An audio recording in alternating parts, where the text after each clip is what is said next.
Mental Health Monday on Radio City Talk with Mick Coyle. Tackling the stigma. Radio City Talk. I hope you're well. Thanks for joining us on this week's Mental Health Monday. We talk about mental health on the radio here at Radio City Talk. It's what we do. It's what we do at this time every Monday. And we speak to great guests who share their stories, their journeys, and we talk about 1,001 different things. Don't forget, previous editions are available to check out via social media, and you can find links to listen agains. You can go on podcasts, call them what you want. Mental Health Monday from Radio City Talk.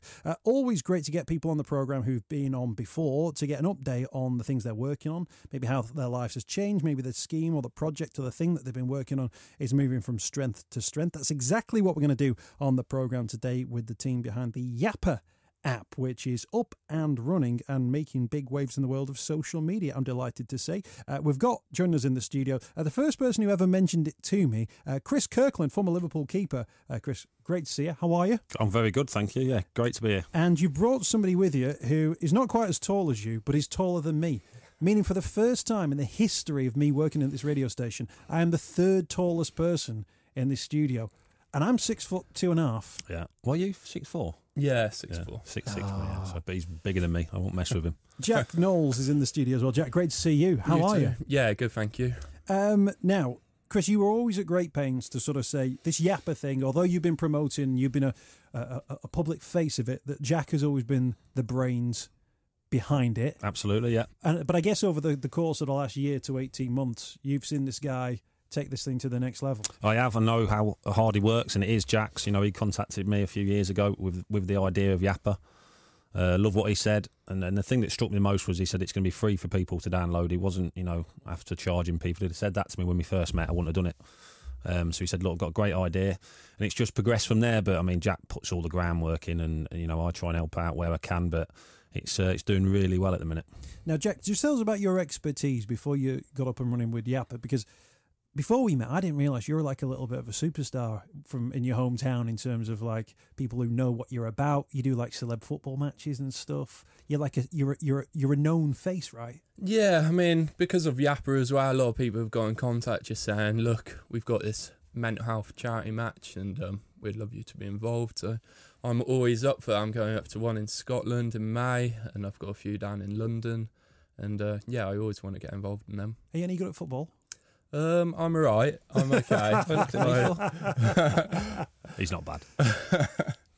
And with that in mind, you obviously you're it's obviously your business, if you like, but also you've got to be an ambassador for Yapa as well. What's that been like in the last year or so, talking about something you feel so passionate about?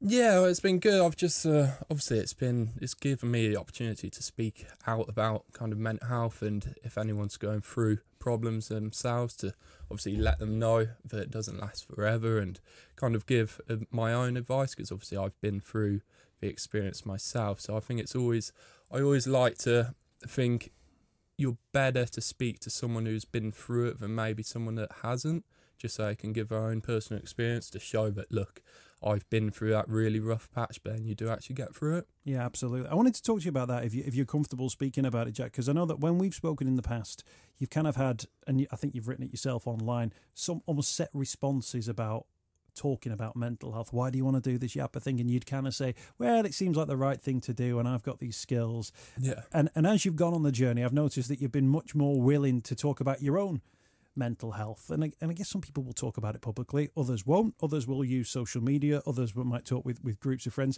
Can you sort of explain that journey in yourself in terms of how you decided, or why you decided to think, okay, I can talk about it now? Yeah, I think probably early on I was probably still suffering a touch. I just didn't think the time was right, but then I thought, right, now it's probably been, I'm fully through it now, and I can kind of share my experience and let obviously others know that you can get through it. And I just felt, obviously it was probably, I think it's about 4 years ago, pretty much to this month, that I was going through that really rough patch. And now looking back at that, at that time you do think it is going to last forever. You just think, like, obviously I went to see a counsellor for a few months, and she would tell me that it doesn't last forever, but when you're going through it, you do think it will just last forever and ever. But now looking back at it, you just think, oh my God, I'm just in a complete, total kind of space of mind now. And I know, obviously, I've got my own kind of techniques to, if I think I think I am suffering a bit now, I know that I can go to the gym, or I do yoga now, which gets me through it really well. Absolutely. Kirks, we've spoken about this before in terms of your own sort of mental health and your own mental health journey, particularly at the back end of your playing career.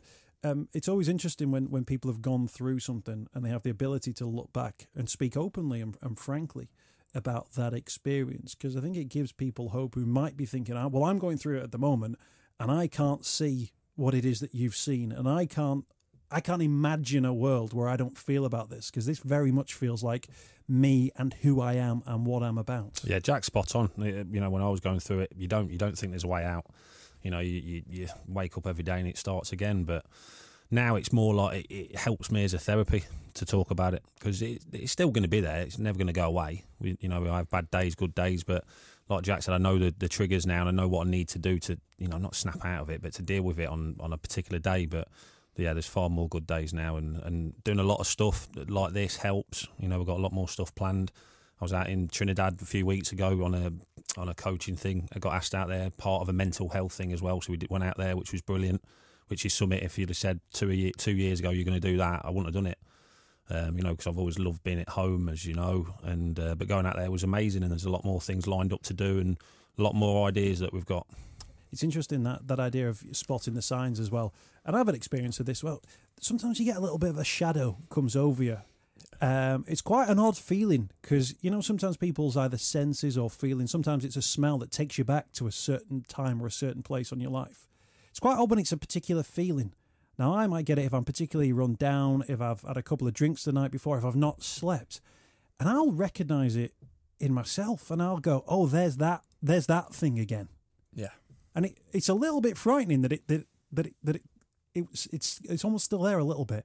Little percentage points of it that are still there in your brain, but it just rides to the surface from time to time. Yeah, no, that's 100%. I get that. I think that's going to be, like I said, I think that's going to be there now.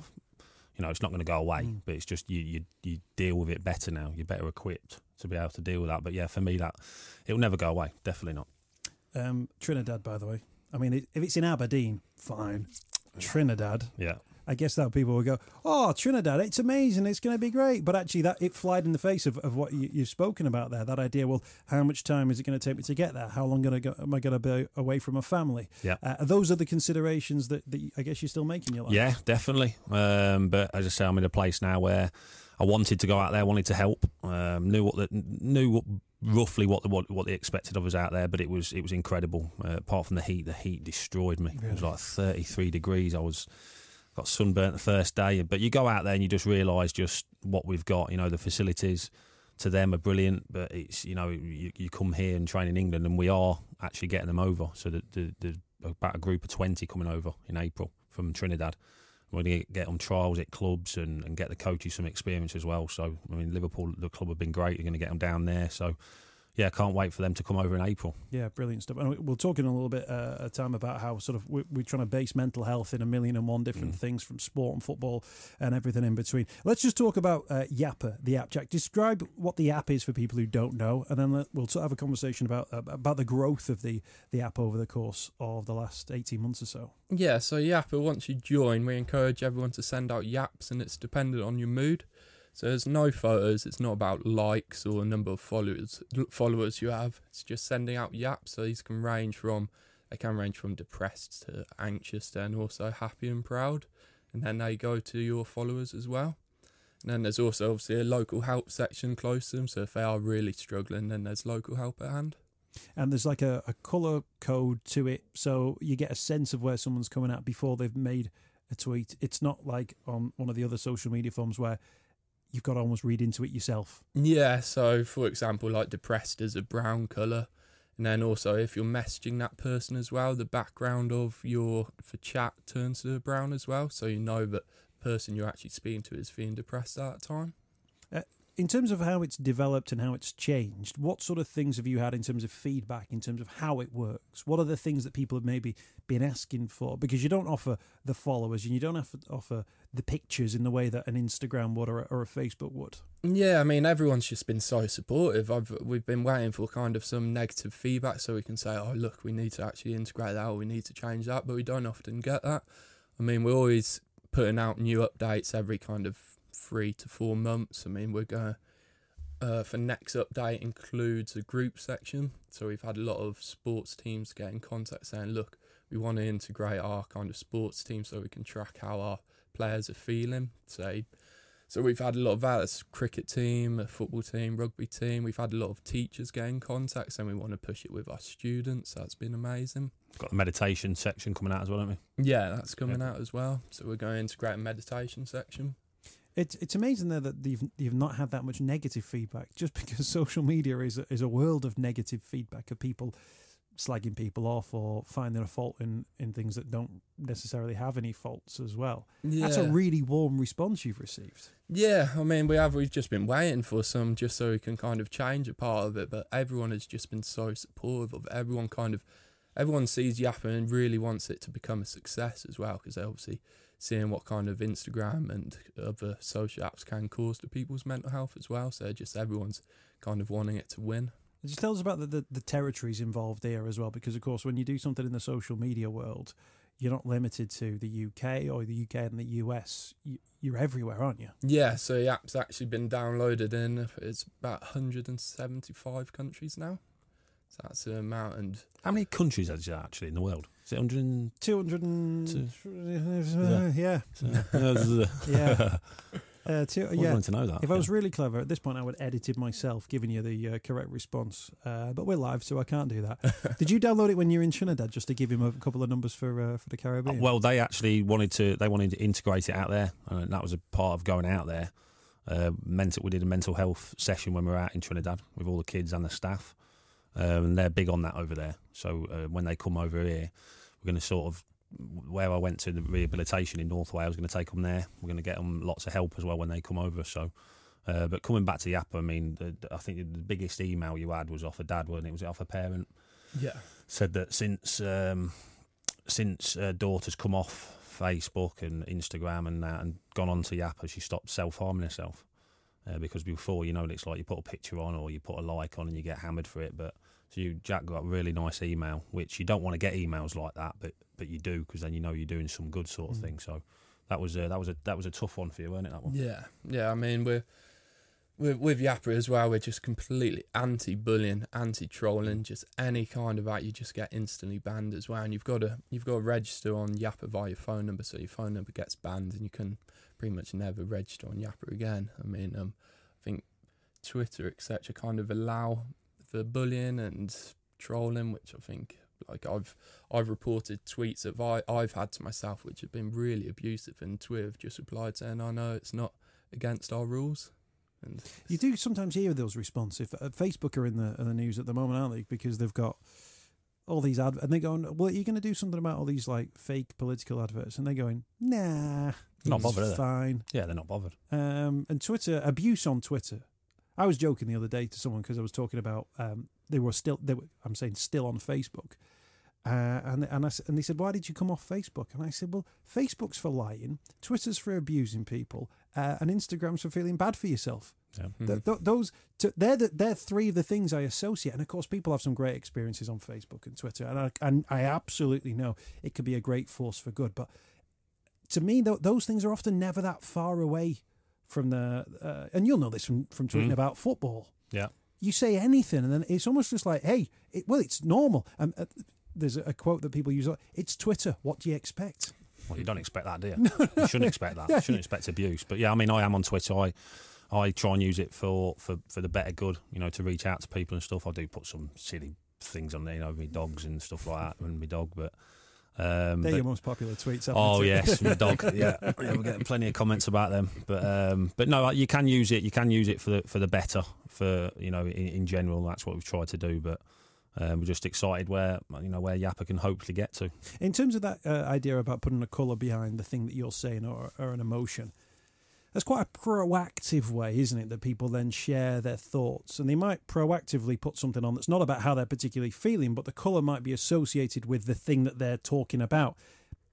Is that something you see people being more comfortable with doing now? Actually going, I feel like this today, and this is also what I'm up to. I feel like this today, and this is who I'm sharing that day with. No, definitely. I mean, we're getting yaps. I think we're averaging about 1,000 yaps per day sent out. So it's just been amazing. We've got a psychologist behind the scenes at Yapa as well. So that's why we've kind of integrated the colours as well. So she's always looking at kind of the science behind the app. So it's all really secure and safe for the user. You've had to take more staff on, haven't you? Yeah. So he's employed more staff because of the demand now. And he can't do it all himself, even though he wants to. So we've had to employ staff.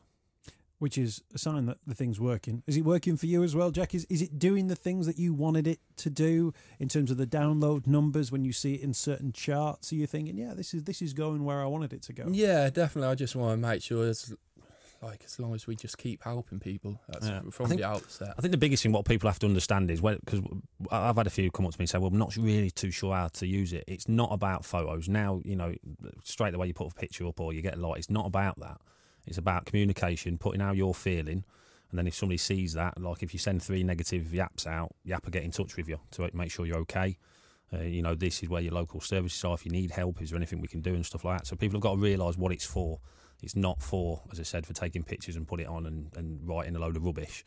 It's real life stuff, how you're feeling, and that's why Jack did the colour coordinated thing as well, so people can see if you are struggling or if you are having a great day or whatever like that. So people need to understand just exactly what it is meant to do. Because everyone wants to talk to you about football and Liverpool and all that sort of stuff. In fact, stick around at the end because we're going to grab you on. Apparently Liverpool doing quite well at the moment. We'll talk about that as well. But you've become a mental health ambassador yourself. You mentioned the conversations that you have. I guess when people think, right, we need a footballer to talk about mental health, there's you and there's Clark Carlisle. But if Clark Carlisle is not available, you're there. Yeah, listen, I like to do it. I get asked to do a lot of stuff, and I only do the stuff that I think is going to help the wider people, the wider public. So, but listen, for me, it's a therapy. It's not an issue at all. I was at Anfield on Saturday doing an Anfield experience, and this chap come up to us, and he's from the army down in Coventry, obviously from where I was born, up in Nuneaton, 15 minutes from my house. And he just said, "Listen, I know you probably get asked this all the time, but would you come down and just see some of the vets and then come and have a little kick around with them and stuff like that?" So I'll do that. He said, "How much do you want for it?" And I said, "Listen, nothing. I do things that will help people the best, and I'm from that area." So I get a lot of stuff like that, and obviously time-wise, it's got to fit in with schedules and stuff. But nothing's too much. I say I get asked to do a lot of stuff, and more than happy to do it. Isn't it amazing though that those conversations with people who would be, quote, difficult to reach normally, they'd grab you, they'd pull you to one side and have that conversation. Yeah, because they know that I'm open about it. They know that I'm not doing this for publicity or anything like that. I'm not, it's not about that. It's about helping people. Listen, they know they can come up to me, and they know if I can, I will, if I'm available to do things like that. But I mean, that for me is, I'm excited to do stuff like that. Go down there, have a little kick around with. These are chaps that have fought for our country in wars, and they must have seen all sorts. So if I can go down there for an hour and put a smile on the face, God, it's no hassle at all. When you start talking, and presumably when you get introduced, they show like a little montage of like saves you've made and great moments, and people, here he is, the professional footballer. At what point in that opening conversation that you have with people as part of a group or individually, do they kind of go, oh wow, I didn't know he would talk like this. I didn't know you could talk like this. I didn't know that this was a thing that we were allowed to even discuss out loud. Yeah, that's a good point. That I think people don't. Yeah, I think they're not shocked. I think that how open I am, because it's the only way to be. There's no point in hiding anything. If you're going to talk about things like this, you've got to be fully honest. You've got to tell them as it is. There's no fakeness with mental health. It is what it is. So you can't fake things, and that's why I don't. So if anyone can come up to me on the street, I get it all the time.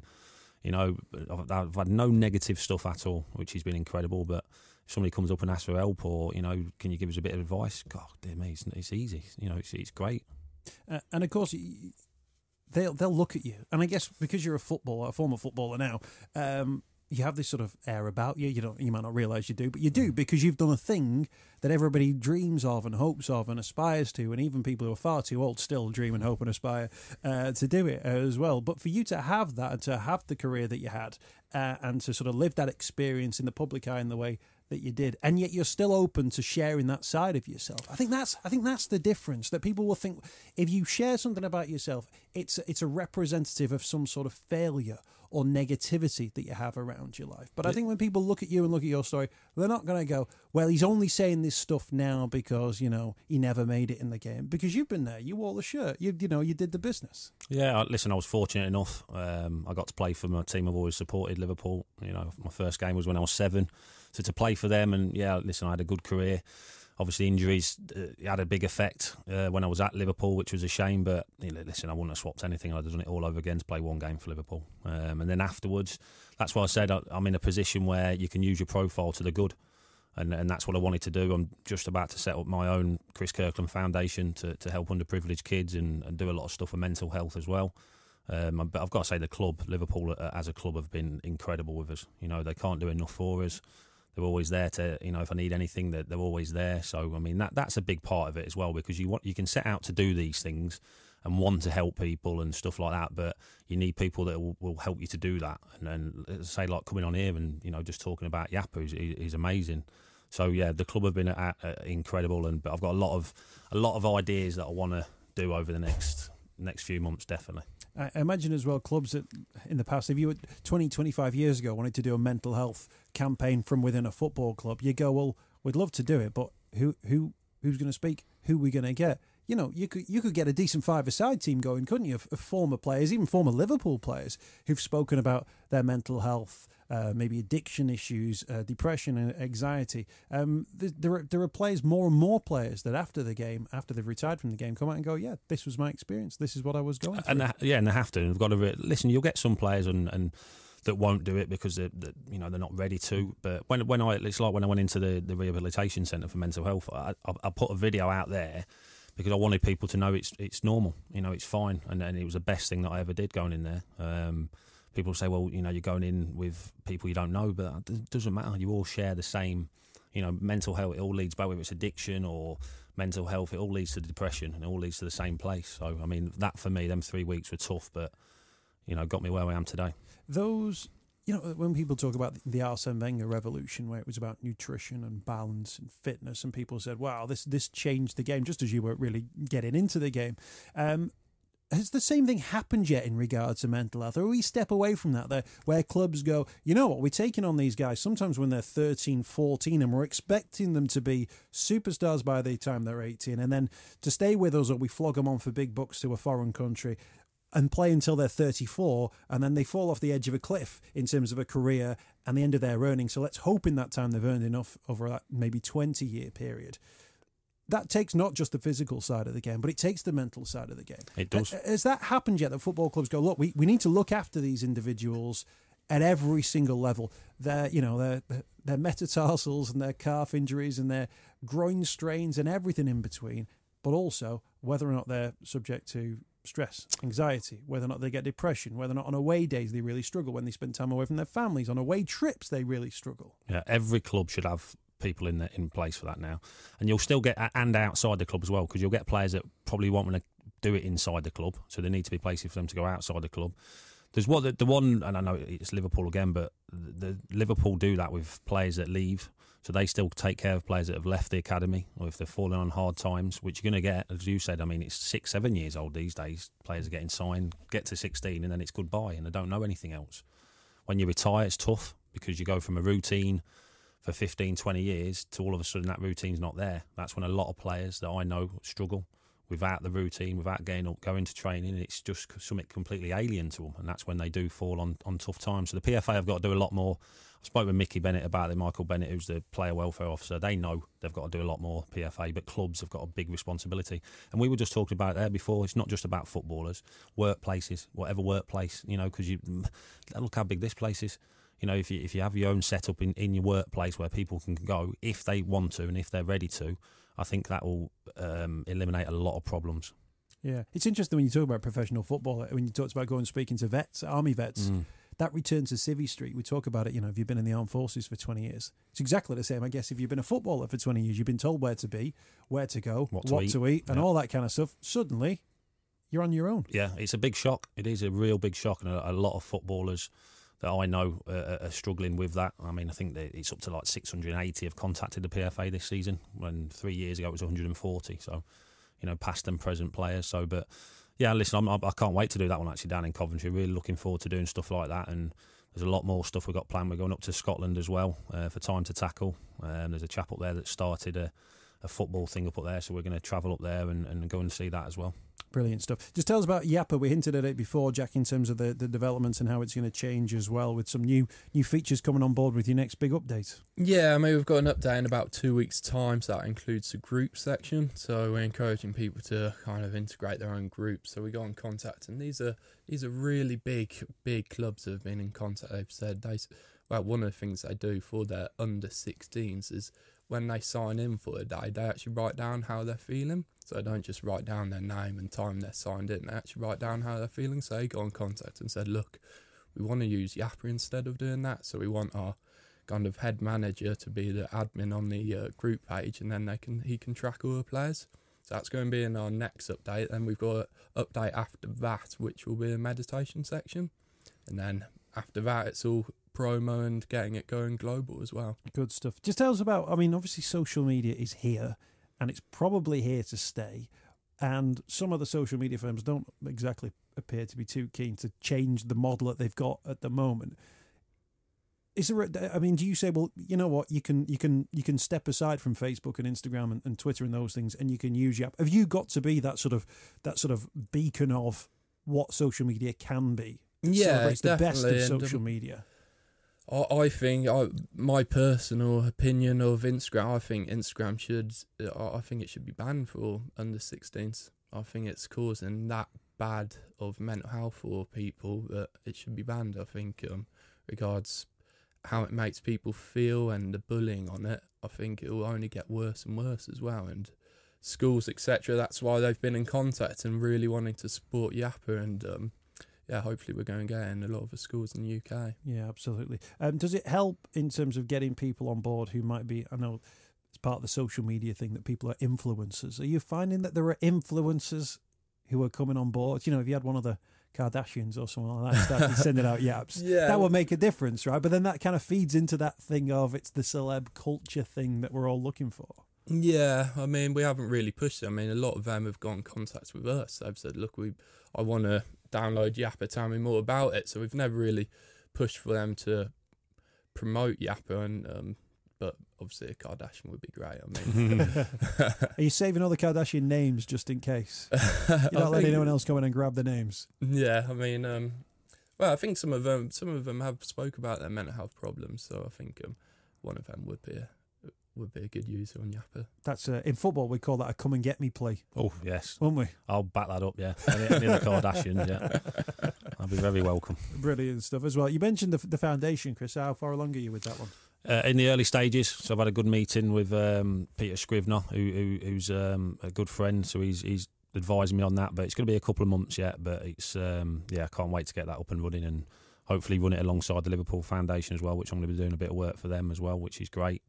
Looking forward to setting it up, but it's still in the early doors at the minute. And when you hear about those conversations that you're having with those football clubs, when you get invited in, I guess there are many other clubs or organisations would benefit from the expertise of a mental health, either professional or someone with lived experience going in. Have we passed a threshold whereby the mental health conversation is becoming mainstream, do you think? I think we have, and again, it's due to stations like yours. I think it's just got to be consistent. You can't do things for once a month or twice every few weeks, or where it's got to be every week, every single week, every day if we can. But I think we're seeing a lot more and more now, but there'll always be a taboo with it. There'll always be, people that won't come out and speak. But if we can just get a few more people speaking, but it's certainly 100 times better than it was. You go back even 2 years, and the difference in the last 2 years is incredible. Well, I said this on social media. We're on episode 142, I think you are today, and we said, we'll do 6 to 8 because that's how many people we know will come on. We can book them in.